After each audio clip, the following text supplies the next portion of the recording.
Okay, good morning. We're continuing in the Shari Teshuva. We're shortly going to begin Sif Yud. It's on page 12 and 13. Just one point I wanted to reiterate to make sure that it's clear what Rabbi Yonah is saying over here before we get into the steps over here. Rabbi Yonah said yesterday that the soul receives purity to the degree that one cleanses one's heart. That's what he said. He kaveis hanefesh min ha'avon. The sin is cleaned from the sin. Kefi asher tikabeis es liba, to the degree that a person cleanses his heart. So the way we want to translate it, not from the technical point if you're just cleaning your heart, etc., but we really should read that line to say the way that the person redirects his desires and aspirations, it's to that degree Teshuva is going to happen. And the Rambam talks about a mind-boggling concept in terms of what builds the purity of the soul and what does the most detriment to the purity of the soul. Now, one would think that the purity of the soul is directly related to the activities that the person does. That's what you'd think. The main thing is action. And of course that's true.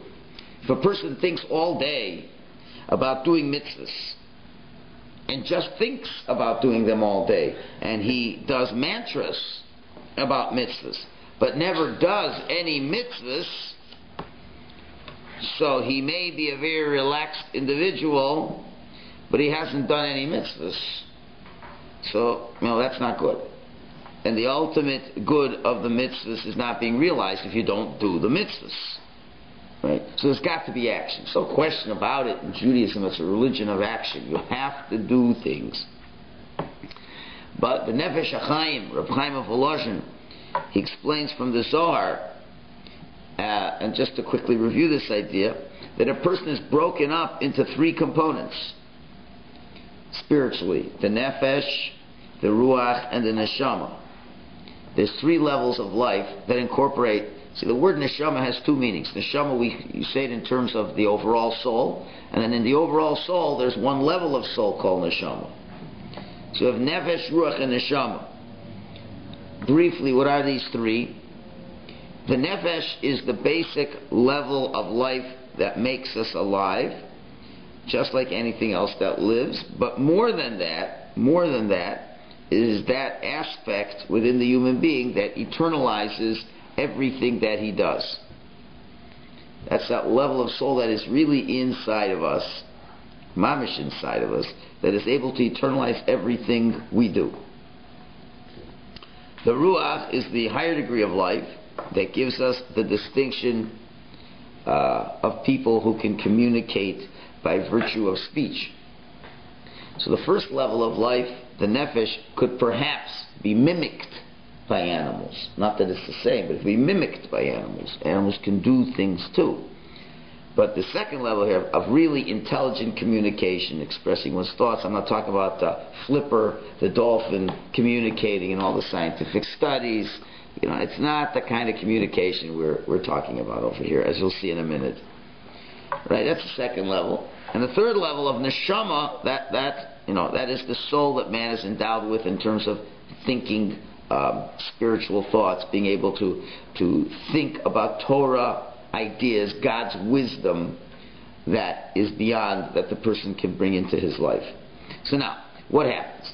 When people do things, mitzvahs, they usually engage in all three of these aspects: thought, speech, and action. So if a person does a mitzvah, he should be thinking about it before he does it. Right? That's a big, important thing. Just don't do the mitzvah like a robot. Think about it. I'm learning Torah now. That's the mitzvah I'm doing. I'm learning Torah. I'm going to put on tefillin now. I am going to make challah, do the mitzvah of challah. You really should be thinking of before you do it, while you do it. You think about why you should be doing it and how beautiful the mitzvah is, and concentrate on what you're doing to make sure you're doing it right. That's all the mind is engaged. So, and the mitzvah may have some speech involved in it. There's some mitzvahs that are completely speech, like davening, learning, saying a good word with someone who makes them feel good. But more than that, you may have to talk in preparation of the mitzvah. And there are those who say, before we do any mitzvah, we should say, I'm prepared, God, to do the mitzvah that you are telling me to do, to verbally say it. And a lot of times you just have to verbally prepare to do the mitzvah. So speech is certainly an aspect that is in mitzvahs. And of course, most of the time there is activity involved, the basic physical body that is doing what the mitzvah requires. Even when you're speaking, your lips are moving, and that's a physical activity as well. So generally, thought, speech, and action are involved in every aspect of mitzvah observance. Now, what happens is, says Reb Chaim, is that action, when you do the action, that addresses itself to the basic level of the neshama called the nefesh. The nefesh is engaged when the person is actively doing something. Speech addresses itself to the second level of the ruach. The ruach, the wind, the spirit, is engaged when the person is speaking. And here, speaking again, we're saying where it gives the person the ability to communicate, expressing one's thoughts, bringing out ideas, clarifying, crystallizing. So here's the point where people make the mistake. Speech isn't just a way of communicating. So maybe Flipper does that too on some primitive level. But it's crystallizing and forming ideas. That's what speech really is. And no dolphin does that. And that's critical. That's critical to understand what speech is, as we're going to get to vidui soon. I don't think a dolphin ever confessed a sin. Right? They're just not on that level, right? And the third aspect is thought addresses itself to the third level of the neshama. So what does all this mean? What does all this mystical stuff mean over here? So it's commonly thought that what a person thinks is his own business. I'll do what's right before God.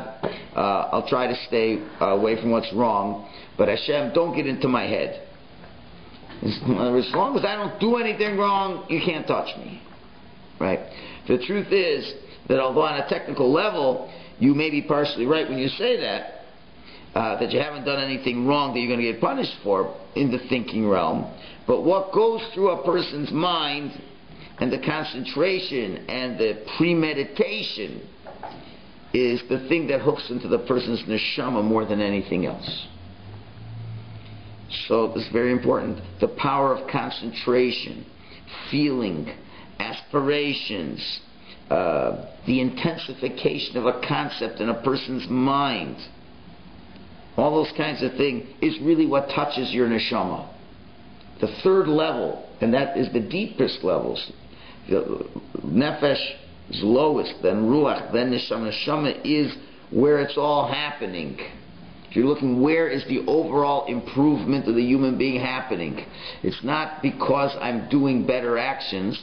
That's just the litmus test to see, is there growth really happening?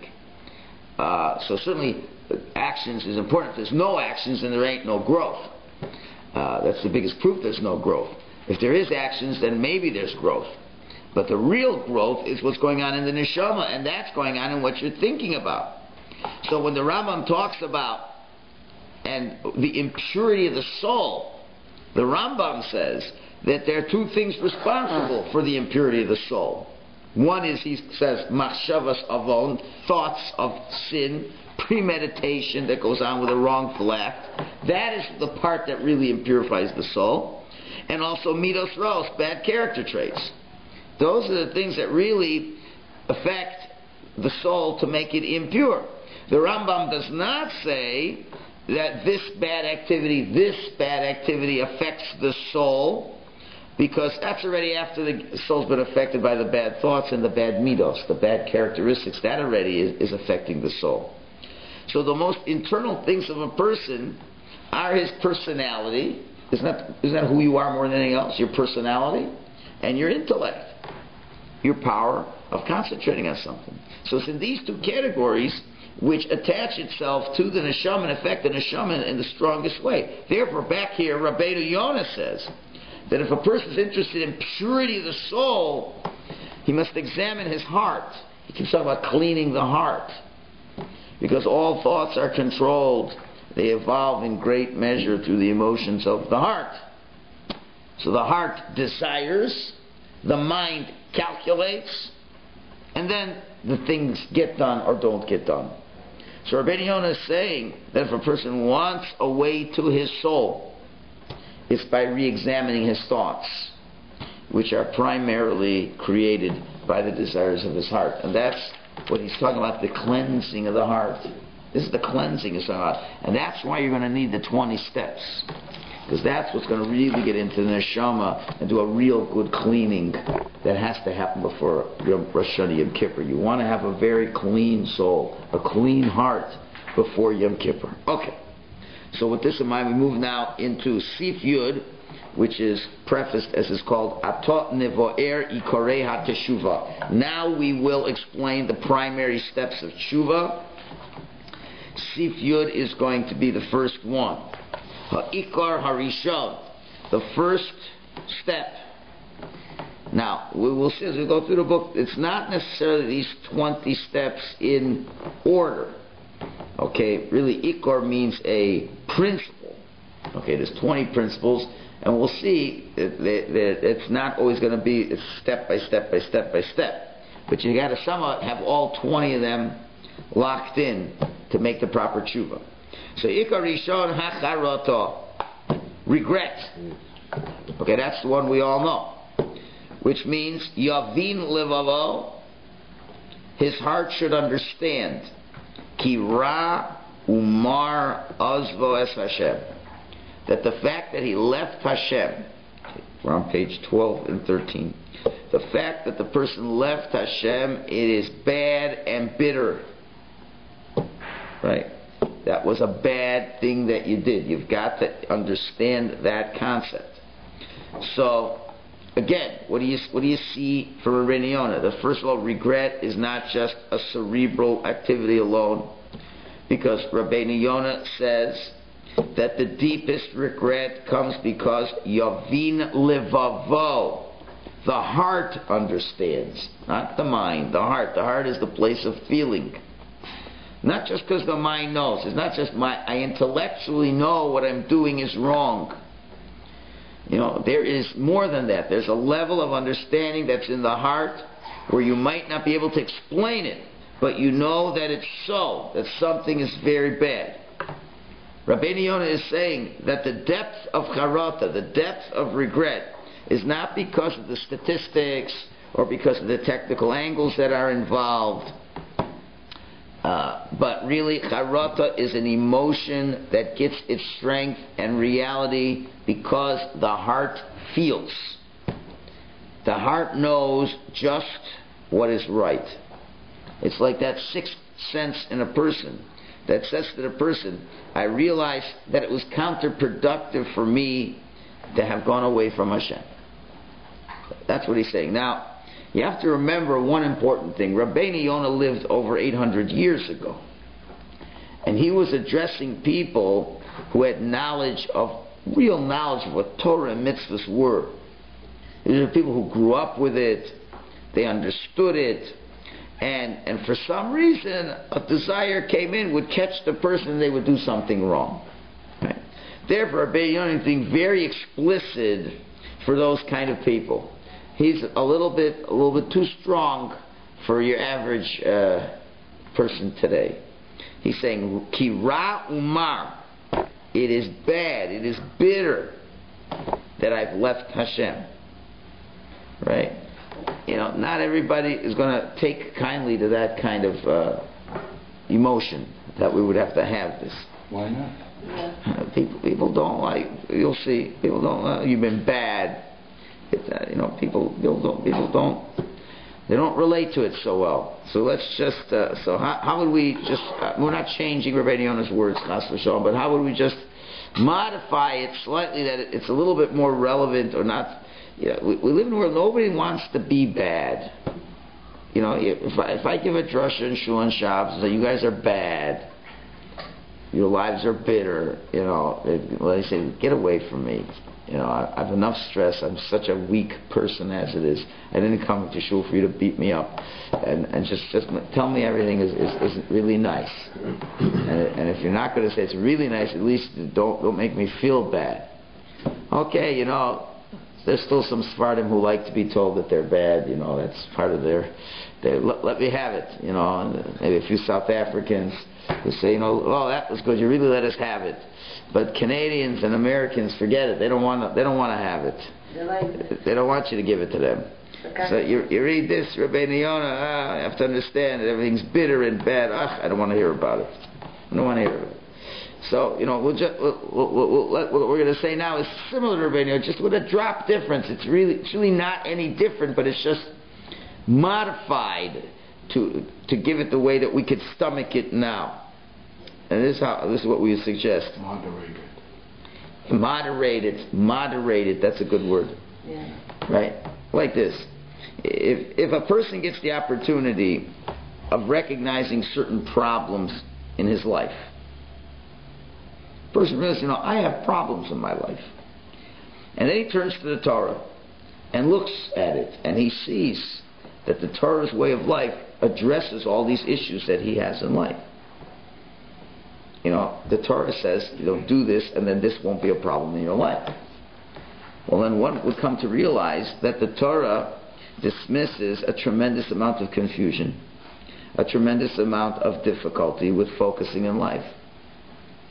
There are many problems that we have in terms of relationships and goals and personality development that tear us apart. There's so much unhappiness in our lives, and that's why we don't want to be told we're bad, because we're already unhappy. That's a lot of problems we have. There's no person who's free of those things. That's part of life. Part of life are the challenges that we have and many of the failures that we experience in life. Now, if you give yourself the opportunity of seeing that through various mitzvahs of the Torah and various guidelines of the Torah, that all your problems, really, the Torah has addressed your problems. And many times, these issues can be circumvented. Or that the person will just develop totally different to begin with by following the Torah's guidelines, so that those things that hurt other people and that are hurting you would not have been hurting you. And looking in retrospect, then the person, I had the answers here. The answers were here, and I just neglected looking at the answers. So then the person will say, Ra Umar, it's bitter and bad that I never had that opportunity to understand these things, and I'll try to have that opportunity in the future. You understand the difference? You understand the difference? My life could have been so much better if I only would have understood what God was trying to tell me. You have a bad marriage. Well, you have a bad marriage because you didn't learn what the Torah says about marriage. Last week's parsha, when it talks about divorce, right? It says if a man takes a woman and then uses the Hebrew word uve'allah, which is an explicit term. It says, and he is intimate with her. Right? It's a very expressive term. Now, generally we know the Torah is usually not so explicit in its writings. It's a very delicate language, and it will not say those kinds of words. For example, the Torah will go out of the way to say even the word Thu May, impure. When it talks about the not kosher animals, it says these are the animals that are pure, and these are the animals that are not pure, as opposed to saying Thu May. We try to use the softest words. You don't try to be as explicit. So it's very unusual, the Torah is being so explicit over here. So one of the rabbis explains that the reason why it's worded this way is to tell you exactly why divorce happens. If a man, it's going from the man's side, the same with the woman's side. If the man marries a woman to have sex with her, then there's a very high risk you're going to get divorced from that person. If this person, you're getting married, it's a physical thing. If the Torah is writing it, it's writing what's going on in the mind of the person. How's the secular world, and unfortunately Jews who buy into the secular world, why do people get married? There's this, you meet somebody, they have this physical attraction. You got what do you call it? The chemistry is there, right? So that really touches into my body, and my body really enjoys it. Okay, so if your marriage is based on what your physical body and your five senses appreciate, well, marriage is going to have very tough to sustain a marriage through time, because those things will never be satisfied. No person in the world can satisfy your insatiable desire to have physical pleasure. And you get married because that person is going to supply you with what you want. That idea is the trafest idea in the world. And that's setting yourself up for failure. Or even if you don't get divorced, it's like, okay, it's the best system around, better than being lonely. But it ain't that great either. And all the causes of fight and breakdowns and all this. If you'd understand, what marriage is all about, which we don't have time to talk about now. But if you understand that, that you're more than just a physical body, and you're a neshama, and this is a different way to relate to person, and you're not getting married for what it's in it. It's one idea, but it changed the whole idea of marriage. Marriage is not what is the person giving me; it's what I'm giving the other person. It's a whole different approach. The whole idea of marriage is, how do I become a better person? How do I touch into my soul more? Now I have someone to spend my whole life to focus all my kindness on. That will be the primary recipient every moment of the day, is someone that I'm focused on giving my love to. Right? No, very rare. Maybe in some of the love songs they talk about it, but they don't mean it. And it's certainly not what they want out of a marriage. You go interview someone 5 minutes before they go to the wedding. They say, "Why are you getting married?" I say, "What do you mean why are you getting married? I love this person." "Why do you love this person?" And after a few questions, you'll find out, well, I'm getting married to the best person in the world. When you hear these lines at weddings, the groom speaks, the bride speaks, he's the greatest person in the world, you already know it's big trouble. It's big trouble. Whoa. Forget it. They think they're happy now. Wait to see when he finds out she's not the greatest person in the world. Really, nobody is.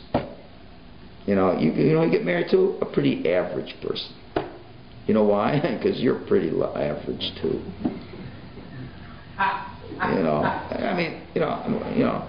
The person you're married to, you think looks beautiful now.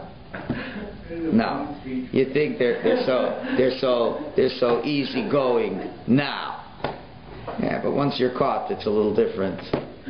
Easygoing sets the trap. But once you're trapped, it's another story. Those are the realities. Those are realities. And once you get over that infatuation, and then you realize, she's got a temper just like my boss at work. Yeah, I married another boss. That's not what you get now. And that's the general attitude. So guess what? There's going to be a lot of unhappiness, a lot of averos, because once you're not married for the right reason, who do you think you hurt more than anyone else the whole year besides your spouse? No, your spouse. That's the one you hurt more than anybody else the whole year long. You said besides your spouse. I'm saying besides anyone else. Who's the one you hurt the most during the year? Who are the ones you need the most forgiveness from? Your spouse, most of the time, with most people. Why? Because that's the one you hurt the most. How did the song go? I think from the 50s. You always hurt the one you love. Not the most. Not the most, the one you love. You always hurt the one you love, right? Because there's so much expectations. There's unrealistic expectations from that person. So unrealistic to think that person is going to provide you with happiness in life. That's the biggest mistake. And now you have all those expectations, and a couple of weeks later you realize, I'm not the happiest person anymore. Must be their fault. And then, I mean, who do you talk the most lashon hara about? Your spouse. Who do you tell the most lashon hara to? Your spouse. Who do you scream at the most? Your spouse. Who when you're upset the most? Your spouse. Why? Because you didn't find out what the Torah had to say about why you're getting married. And you know why? Because God never entered the picture. And if you understood that I'm getting married for only one reason, there's only one reason I'm getting married, is to be close to God. That's it. That's it. And if I didn't have to get close to God, I didn't have to get married. But because I want to get close to God, because that will make me into a godly person, and that's how I become close to God. And the only one who's going to make me godly is my spouse, through the vicissitudes of marriage, will enable me to be a better person. Then you appreciate all the criticisms, and you're not coming in saying, what is she going to give me, but rather, how am I going to be the better person to her? It's the exact opposite mindset. Right? The exact opposite mindset. It's so different. So then all those, and then you sit back and you look back on 25 years of marriage, and it's been a battle, and you're a weary warrior of the battles of marriage, and there's been thoughts of leaving, and thoughts of other women, and thoughts of this and thoughts of that. It comes, and you realize, if I only would have followed the Torah's guidance, why didn't somebody teach me what this is all about? It would have saved me so much unhappiness. And it's ra and mar, it's so bitter. That's what we're talking about. It's so bitter. Not ra umar, you left Hashem, and now Hashem's going to give it to you, and this and that. No, you hurt yourself. Right? And there's a way to solve that. Right? That's what he's talking about. And this should be the perspective of charata. You understand? This is the charata. This is my regret. It's really bad and bitter because I didn't avail myself to what Torah and mitzvahs were all about. Right? So the charata would be to understand that in trying to develop a relationship and getting closer to Hashem, if that would have happened, then many of the things that torment and confuse us wouldn't be there. We wouldn't be so stressed out in life if we were closer to Hashem, because we understand that Hashem only wants what's best for us. These are all parts of a bigger package, right? We'd be living for different things. We'd be enjoying different things.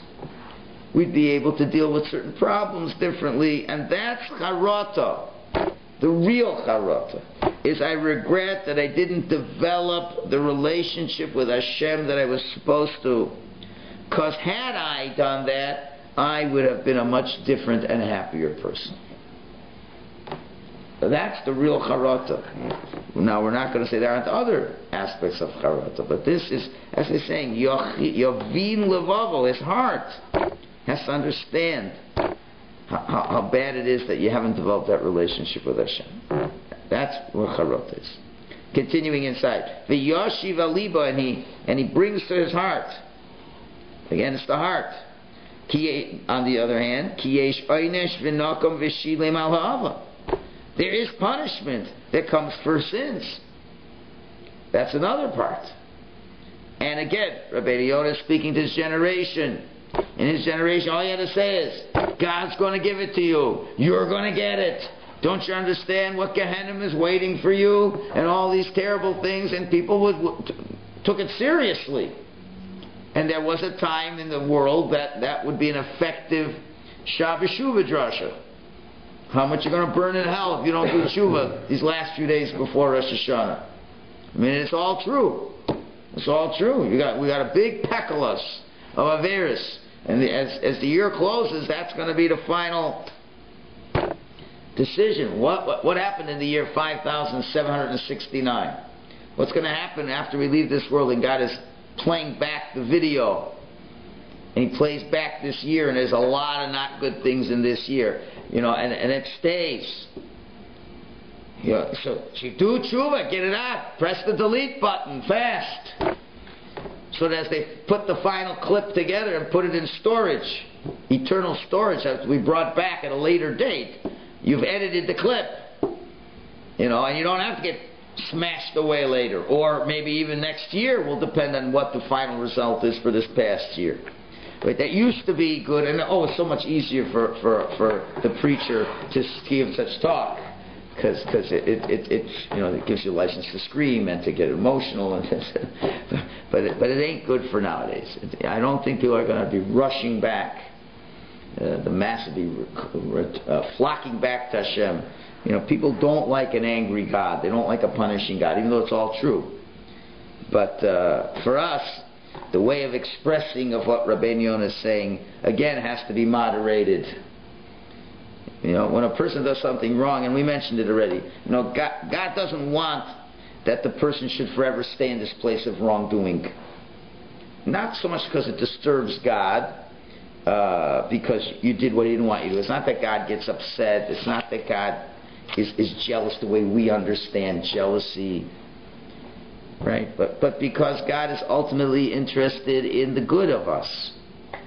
Hashem wants us to have good. He wants to bestow good. And when a person engages in negative activities, there's a certain amount of something wrong inside the person. Like we said, the analogy, a person eats a lot of junk food, and the mother says, listen, Tatala, do not eat more than one chocolate bar tonight. It's all you can get. Don't eat any more. The mother goes out of the room, the kid eats 25 chocolate bars. Right? So, besides going against what the mother said, that kid's going to realize in a few hours an incredible stomach ache. That's what we call a natural consequence. That's what's really happening. The fact that your life, that you will burn in hell, the fact that there will be problems during your life, that's not, God vengefully administering that punishment. Those are the natural consequences of your own doing. You're hurting yourself. You don't even need God to do it, as it were. So Rabbeinu Yonah is saying that first of all, a person has to realize that doing the will of Hashem and doing what Hashem wants a person to do is a way of being close to Hashem, and it removes all the confusion and the lack of focus. That was the first line. The second line Hashem now is saying, Rabbeinu Yonah is saying, Hashem wants what is ultimately good for the person. And if the person injects a lot of junk food, there comes a time where God has to say, now we have to detoxify the system. I have to. If I don't, you're a dead man. Right? It could be to the point you got to take the kid to the hospital and pump his stomach. The system is so toxic. You brought all those toxins in. So we love you. Got to pump your stomach out. So Teshuva is something we can do by our understanding and commitment and our feeling. We can detoxify the system ourselves in a much more pleasant way that are, instead of the other ways that are necessary when God has to help you. So that has to help you anyway. No, I'm saying, in other words, if you don't do anything, things will come into your life that will be very painful, that will help detoxify the system. You're a very arrogant person, let's say.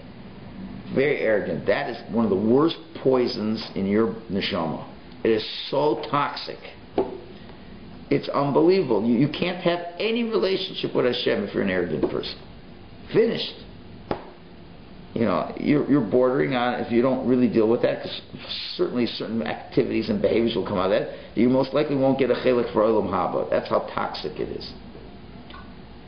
So now Hashem doesn't want that to happen to you. So what's going to, how? So Hashem's waiting. One Yom Kippur passed, another Yom Kippur passed, another Yom. You're doing nothing. Hashem realizes, this is not good. This is not good. My beloved child is going so far away. It's so much toxicity. So Hashem says, maybe this person should have I've been pretty nice to him. He's had an unlimited supply of money from me. So maybe he should lose it all. Everything. the 5,000 square foot home, the 4 vacations a year, the ability to have freshly pressed, crisp white shirts every day without any difficulty, the fact that he has running water in his house, all the things, because he has everything. That's what he thinks he did it all himself. So now he'll make some major decisions that will backfire and will totally destroy him financially. Okay, that is one way to detoxify the system, and there's a good chance it could work. And all of a sudden the guy wakes up one day and says, I don't have a penny, and everything I thought my self-esteem was based on, I don't have it anymore. And then the person has to go searching, and then maybe he calls a rabbi, and the rabbi begins to start to teach him a little bit of Torah and Midos development, and then maybe 3 years later he's not so arrogant anymore. That's one way to detoxify the system, and a loving God would do that, wouldn't he? Or a better way is, it's coming to Rosh Hashanah, and you say, you know what? I'm such a big Baal Gaiva. I'm so arrogant, it's disgusting. And it's time that I made some changes in my life. It's time I made some changes in my life. And you start learning the texts that teach you how to not be an arrogant person. The Torah teaches you how you can stop being an arrogant person. Really focus on where your wealth really comes from. Meditate on it every day. Every day. Where's the wealth? Is it from you? Is it from Hashem? Go through the parts of the Torah that teach you these things. And then, engage yourself to understand this. But there's ways.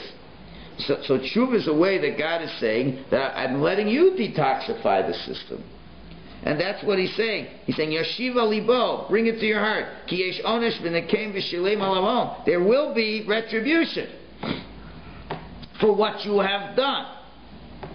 It's not like people, the Yetzer is fantastic. It's so clever.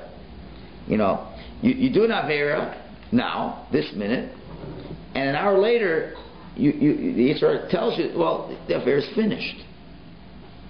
You did it, it's gone. So you were bad for a little while, but now you're good.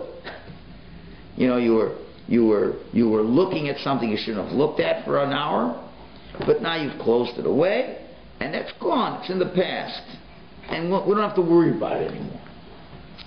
It doesn't work that way. It doesn't work that way. That when you've done something wrong, it leaves a mark. There is poison in the system. There is an effect. Talking about that timtum halev, the heart's been dulled. You have really, it's again, the guy who smokes. He's not supposed to smoke. That's not to smoke. He smoked, but now I'm not smoking. Truth is, I only smoke maybe in the whole day, maybe only an hour. The rest of that I'm not smoking, right? Yeah, but you understand that hour of smoke and that tar and nicotine, slowly, a little bit got into your lungs. A little bit. And then when he wakes up and finds out he has lung cancer, he says, how did that happen? I stopped smoking 2 weeks ago. How can I have lung cancer? He says, well, it builds up. It builds up. So the destruction of soul, the destruction of the person, it builds up. And God doesn't want that those things should be everlasting. So God says there's a way to detoxify the system.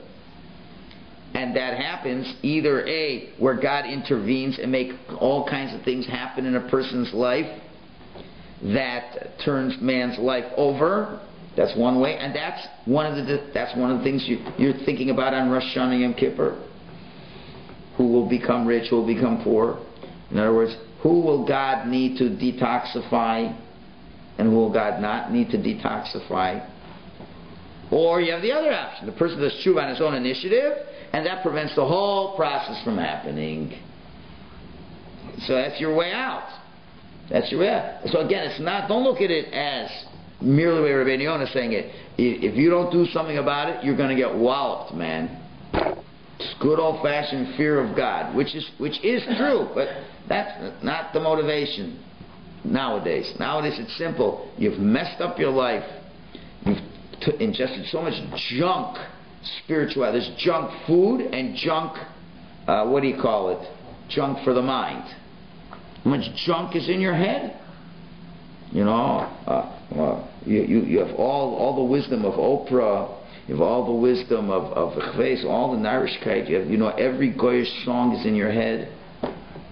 It's mamish. You meditate to, Madonna and all the crazy things. It's all there. The junk is in your mind. The philosophies are in your mind.